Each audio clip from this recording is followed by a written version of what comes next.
అంటే మిమ్మల్ని అడుగుదాం అనుకున్న ప్రశ్న ఏంటంటే, అమ్మ ప్రేమ గొప్పదా, అమ్మాయి ప్రేమ గొప్పదా? అమ్మ ప్రేమ గొప్పది. మరి అమ్మ కోసం ఎవరు చచ్చిపోతలేరు కదా? వాళ్ళకి అర్థం అవ్వట్లేదు, అంతే తేడా. అంటే దేనికోసం? ఇప్పుడు ఒక అమ్మాయి కోసం చావు వరకు వెళ్ళినవాడు అమ్మ కోసం ఎవరైనా చచ్చిపోతున్నారా? చావట్లే. ఆమె అమ్మాయి గురించి అయితే చనిపోతున్నారు, అమ్మ గురించి ఎక్కడ అదే చచ్చిపోతున్నారు? ఎందుకు అని మరి అమ్మ పిచ్చి, గురించి ఎవరి పిచ్చి వాళ్ళది. 20 సంవత్సరాలు 25 సంవత్సరాలు పెంచి పోషించిన తల్లి కోసం ఒక్కడైనా చచ్చిపోయిన దాఖలు లేవు మన దగ్గర. అదే ఒక 2 సంవత్సరాలు 3 సంవత్సరాలు పరిచయమైన అమ్మాయి కోసం మాత్రం చనిపోతున్నారు. అదే కదా నాకు వచ్చిన తలకాయ నొప్పి. చిన్నప్పటి నుంచి పెంచి పెద్ద చేసిన వాళ్ళు వదిలేస్తున్నారు. ఏదో 2-3 రోజుల్లో పరిచయమైన అమ్మాయి గురించి ఇదైపోతున్నారు. వాళ్ళు ఎంత దానికైనా తెగించేస్తున్నారు. అంటే అప్పుడు మీ అమ్మల బాధింది. అమ్మాయి కాదు అబ్బాయి అయినా ఎవరైనా బాధపడతాం కదా సాయి. కానీ అప్పుడు అనిపిస్తుంది, ఒక్క మాట చెప్పొచ్చు కదా ఇంట్లో చెప్తాను. కానీ సగం మంది చెప్పరు. నా కూతురు చెప్పింది, అడగ్గా చెప్పింది. ఏంటంటే మొత్తం మా ఫ్యామిలీలో అందరికీ తెలుసు, నా ఒక్కదానికి తప్పితే. నాకు 1 ఇయర్ తర్వాత చెప్పారు. ఇంట్లో తల్లికి తెలియదు కానీ కుటుంబ సభ్యులు అందరికీ తెలుసు, మొత్తం చుట్టాలకి. ఇంట్లో తల్లికి చెప్పడానికి భయపడింది అనుకుంటున్నారా, లేకుంటే మా అమ్మ ఒప్పుకోదనా? అంటే మా అమ్మకి చెప్తే నేను ఏంటంటే దెబ్బతిని ఉన్నాను కదా, మా అమ్మ యాక్సెప్ట్ చేస్తుంది చేయదు అనే వాళ్ళకి ఉంటది. ఎక్కువ అందులో నేను ఇంకా ఎక్కువ ఆలోచించేస్తాను. అంటే తప్పు లేదంటారా మరి ప్రేమ వివాహాలు చేసుకోవడం? సక్సెస్ అవుతే ఓకే, వాళ్ళు ఒప్పుకుంటే ఓకే, ఒప్పుకోకుండా మరి ఒప్పుకోవట్లేదు కదా మీరు. ఎవడు బయట చూసిన చూడేలా చూసుకుంటే కాదండి, బయట వాళ్ళని చూసి పెళ్లి చేస్తున్నారు, వాళ్ళు ఇష్టపడిన వాళ్ళని చూసి పెళ్లి. కానీ ఆ లవ్ మ్యారేజ్ అయినా అటుపక్క వాళ్ళు మనం కూడా ఏకీభవించాలి. మీరు ఒప్పుకుంటే వెళ్ళి చూసుకోవడానికి నేను అబ్బాయి అయితే అలాగే చేసేమని వాడు, అలా ఎలా ఒప్పుకుంటాం? నేను చేసే రాంగ్ స్టెప్ నా పిల్ల వేయకూడదు. ఆ పిల్లడికి అంత ఇష్టం అయితే వాళ్ళ తల్లిదండ్రులు బంధువుల్ని తీసుకుని వచ్చాడు కాబట్టి నేను చేశాను. అంటే తీసుకుని వెళ్ళిన వాళ్ళ కొంతమంది కూడా జరగలేదు కదా. మరి ఏ నమ్మకం మీద ఇచ్చారు? మీ కూతురు చెప్పిన నమ్మకమేనా, మీరు కూడా ఏమన్నా? ఏంటంటే తెలిసిన అబ్బాయి ఏరో పైవల ఊర్లో అబ్బాయి కాబట్టి తెలుసు, ఎక్కడికి వెళ్ళాం మనకి ఏం భయం ఉండదు. అదే ముక్కు మొహం లేనో తెలియలేని వాళ్ళని ఇప్పుడు ఇక్కడ ఎవరినైనా లవ్ చేస్తే వాళ్ళు ఎలా అంటాడో ఏంటో. ఇప్పుడు ఎంక్వైరీకి వెళ్తాం, ఆ చుట్టుపక్కల లేవు, పెళ్లి అవడం గురించి ఆలోచిస్తారు కానీ ఆడికి ఎన్ని అలవాట్లు ఉన్నాయో చెప్పరు కదా, చెడగొట్టారు కదా. అది నేను చెప్పేది. మొత్తానికి అబ్బాయి తెలిసిన వాడై ఉండాలి. తెలిసిన వాడై ఉండాలి. ఫేస్బుక్ లో, ఇన్స్టాగ్రామ్ లో, స్నాప్చాట్ లలో తగిలి పెళ్లి చేసుకుంటే వాళ్ళు పోతున్నారు కదా, నెల రోజుకే ఆడైనా చచ్చిపోతుంది, అదైనా చచ్చిపోతుంది. అంతే అంటారా? అలాంటి నిలబడము. ఏ పెళ్ళైన కూడానా బాబు, నాకు ఫోన్ చూస్తే చాలా అయ్యే. మరి పరిచయాలు అట్లనే అవుతున్నాయి కదా, బయట మాట్లాడనిస్తలేరు కదా ఎవరితో ఎవరిని. ఫోన్ లో అయితే ఎవరికి కనబడదు కాబట్టి మాట్లాడుకుంటున్నారు. ఏ తల్లికైనా ఏముంటదంటే, నేను ఇంత కష్టపడ్డా, దాదాపు 30 ఏళ్ళ దాకా చూస్తారు జీవితం అనేది ఏందనేది. 30 ఏళ్ళు చూసినప్పుడు ఏమనిపిస్తుంది అంటే, ఎలాంటి వాడైతే ఎట్లా బాగుంటది నా బిడ్డని.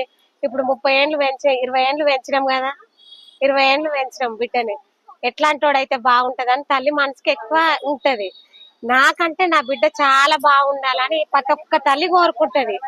నా మనసుకు నచ్చిన వానికి ఇస్తే అంతే, ఇంట్లో గాని బయట గాని నా బిడ్డకు విలువ గాని అన్ని బాగుంటాయని అనుకుంటది. అమ్మాయికి నచ్చాలి. అదే పిల్లలకి ఏముండాలి? అమ్మ మాట, మా అమ్మ మాట నా మంచికే కదా జీవితం గడిపేది. జీవితం కదే కదా. కొంతమంది పిల్లలకి అధిక తెలివి ఉన్న పిల్ల వాళ్ళకేమో అట్లుంటది.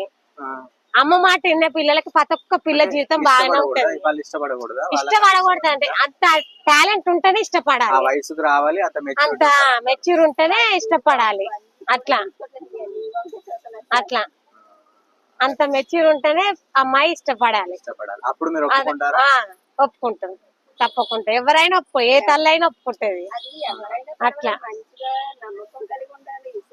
నా బిడ్డ తెలియని వాళ్ళు కదా, నేను అనేది అదే, వాళ్ళు తెలియని మనిషిని ఇష్టపడుతున్నారు. సిచ్యువేషన్ బట్టి ఉంటది. అట్లా పిల్లల మనసుకు కూడా తెలుస్తుంది కదా, మా తల్లి మనసు ఎట్లాంటిది, మా తల్లికి ఎట్లాంటి వాళ్ళైతే నచ్చుతుంది అని పిల్లలకు కూడా తెలిసి ఉంటది కదా కొంచెం, ఉండదా? అన్ని చూసి ఇష్టపడాలి, ఇష్టపడాలైనా సరే ఆ.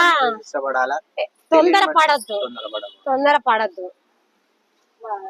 ఎంత తెలిసిన వాళ్ళు అయినా గానీ కొంచెం ఏం లేదనుకో, ఎప్పుడు చూసి తల్లి ముఖమే చూడాలి అని అంటే మరి ఆస్తి ఉంది, వాడు మంచోడు కాదు, అప్పుడు ఎట్లా?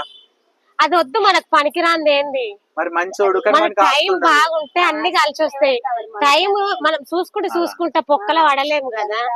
చూసుకుంటా ఆడ ముందర గోతుంది, అలా పడదాం అని అయితే పడం కదా. పడం. అట్లా చుట్టుపక్కల చూసుకొని మనం కూడా మంచిగా ఉండాలి. అది అది మరి ఈ రోజుల్లో ఎక్కువ తల్లి కంటే ఎక్కువ తండ్రి ఆలోచిస్తాడు. తండ్రి ఆలోచిస్తాడు. తండ్రి చాలా ఆలోచిస్తాడు. ఏది కాని తల్లి ప్రతి ఒక్క మాట గబా గబా గబా గబా బయటకు అనేస్తది. ప్రతి ఒక్క మాట, ప్రతి ఒక్క విషయంలో ఎంత ఒర్రిపోత తండ్రి గాని బయటకు అన్నాడు. ఫస్ట్ బయటకు అన్నాడు, కరెక్టే. దాని టైం చూసి అంటాడు. అట్లా ఇష్టపడిన వాళ్ళని కావాలి అంటే కుటుంబంలో ఒప్పుకుంటలేరు కదా, కొంతమంది చచ్చిపోతున్నారు కదా, అప్పుడు వాళ్ళ పరిస్థితి ఏంది మరి? చావు దాకా పోతున్నారు. అది వాళ్ళ వీక్ పాయింట్. ఓపిక అనేది ఉండాలి నాయన, ఓపిక ఉండాలి. ఓపిక లేని అది అది ఆకర్షణ అంతే. ఇది చావుకు వాళ్ళు ఏదో మేము గిన్నిస్ బుక్ ఎక్కుతాము, మేము దాన్ని అయ్యో అని ఇట్లా అంతా అది వేస్ట్, ఫేక్. అది అంత ఫేక్, అంత ఆవేశం లేని పనులే. గాని 2 ఏళ్ళ పరిచయం అయిన అమ్మాయి గురించి చనిపోవచ్చు గాని 25 ఏళ్ళ అమ్మ కన్నా గురించి బతుకు ఆలోచించొద్దా? ఆలోచించు. నీకు తల్లిని చూడు, అమ్మాయిని చూడు, ఆలోచించు. అట్లా కాదు, ఎంత ఇష్టపడ్డు ఓపిక పట్టి మెప్పి ఎట్లా ఒప్పుకుంటలేరు కదా. ఒప్పించుదామని ప్రయత్నాలు చేసినా ఒప్పుకునే కుటుంబాలు ఉన్నాయి. మరి ఏదైనా సిచ్యువేషన్ గట్టి కారణం ఉంటేనే అట్లా ఒప్పుకోరు. ఏదైనా కంపల్సరీ కారణం లేని ఒక్క చేయి కొడితే సపోర్ట్ రాదు, 2 చేయిలు కొడితేనే సపోర్ట్ వస్తుంది. ఖచ్చితంగా ఏదైనా కాని సిచ్యువేషన్ ఉంటేనే ఒప్పుకోరు. అది అట్లా కొంతమందికి ఏంటంటే గొప్పగా ఉండాలనిపిస్తుంది. కొంతమంది ఏంది నాలాంటి వాళ్ళకి ఏంది గొప్పగా లేకుండా మంచిగా ఉన్న దాంట్లో మంచిగా ఉండాలి అనేది కొంతమందికి అనిపిస్తుంది. కొంతమందికి ఏంది పోతే పోని అమ్మ నా బరువు దిగిపోయిందని కొంతమందికి ఉంటది. ఇప్పుడు నువ్వు అంటున్నావు నాకు గొప్పగా బతకాల్సిన అవసరం లేదు, మంచిగా ఉంటే చాలు. మీ అమ్మాయికి కూడా మరి గొప్పగా బతకాల్సిన అవసరం లేదు, మంచి అబ్బాయి ఉంటే చాలు అని ఇవ్వగలుగుతావా? ఆస్తులే చూస్తున్నారు కదా వెళ్ళి. నేను ఆస్తులు అనట్లేదు. ఇప్పుడు మనం డైలీ నడిచేదన్నా బాగుండాలి కదా, ఆస్తులు లేకున్నా గానీ డైలీ నడిచేదన్నా బాగుంటే మనం ఓకే అనొచ్చు. డైలీ నడిచేది బాగలేక అది ఏం లేక దేనికి చెప్పు? పెళ్లి చేసుకునే ఏం చెప్పు, నువ్వే చెప్పు. ఏం లేకుండా ఇప్పుడు డైలీ తెచ్చి అరే ఇప్పుడు ఈ పూట తెచ్చి అయినా సాస్తాడు అనేది ఉండాలి కదా. మొగన్ దగ్గర టాలెంట్ అనేది ఉంటేనే కదా.